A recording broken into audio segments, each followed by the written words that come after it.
সেইকাৰণে এতিয়া আপোনালোকে অলপমান কেইদিনমান আগতে ভাৰত চৰকাৰে এটা কথা কৈছিলে, মানুহে অলপমান হাঁহি মুলি উলিয়াই দিলে। আমি ভাৰত চৰকাৰে কৈছে যে 50টা আমি ৰিজাৰ্ভিয়ৰ কৰাৰ কাৰণে আমাৰ ৱেটলেণ্ডবিলাকত, যেনেকৈ দীপৰ bill is a good wetland, তাতে আমি পানী ধৰি ৰাখিব পাৰোঁ।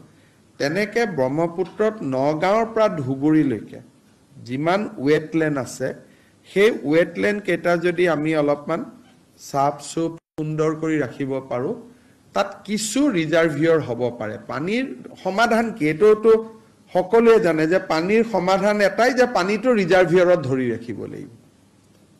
ইয়াৰ বানপানীৰ সমস্যাৰ সমাধানৰ চিম্পল ফৰ্মুলা, যেনেকৈ চাইনিজ বা সকলোৱে কৰিছে, যে পানীটো আহিব, পানীটো পুখুৰী বুলিও ক'ব পাৰে, হ্ৰদ বুলিও ক'ব পাৰে। পুখুৰী বুলি ক'লে দুই এজনে হাঁহি দিব, হ্ৰদ বুলি ক'লে অলপ চিৰিয়াছলি ল'ব, যে হ্ৰদ বনাই আপুনি পানীটো ধৰি ৰাখিব লাগিব। তাৰ পিছত পানীটো কমিলে নদীলৈকে পানীটো পুনৰ এৰি দিব লাগিব। সমাধানটো এটা, ইয়াৰটো আৰু বেলেগ বিকল্প সমাধান একো নাই। গতিকে যেনেকৈ এতিয়া নদীত পানী আহিলে আমি প্ৰাকৃতিক চেনেল কেইটা দি, দীপৰ বিলটো এতিয়া আপোনালোকে দেখা পাব আমি পুৰা ভৰাই থৈছোঁ পানী তাতে।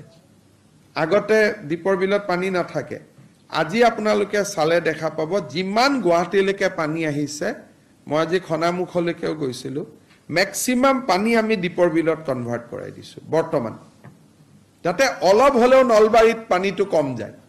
তাৰমানে পানীৰ সমাধান এইটোৱে যে ডাঙৰ ডাঙৰ সাগৰ সদৃশ পুখুৰী কৰি আপুনি পানীটো ধৰি ৰাখিব লাগিব।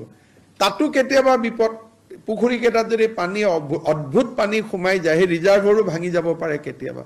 সেইকাৰণে ভেৰি টিকি, কিন্তু প্ৰাকৃতিক জাগাকেইটাত যেনেকৈ মৰিগাঁৱত চাৰণ বিল আছে, আমি ব্ৰহ্মপুত্ৰৰ কিছু পানী চাৰণ বিলত ধৰি ৰাখিব পাৰোঁ। বিলখনো ৰিচাৰ্জ হয়, ফ্ৰেছ ৱাটাৰ পালে বিলখনৰ যি মাছ বা আন বিলত যি উদ্ভিদ আছে তেওঁলোকেও ফ্ৰেছ লাইফ এটা পায়। সেইকাৰণে ভাৰত চৰকাৰে এটা শ্বিলঙত থকা নৰ্থ ইষ্ট স্পেচ এজেঞ্চিৰ লগত কথা পাতি আছে, 50টা তেওঁলোকে ৱেটলেণ্ড আইডেণ্টিফাই কৰিছে, য'লৈকে পানীটো বোৱাই লৈ যাব পাৰিব ছুইচ গেটেদি।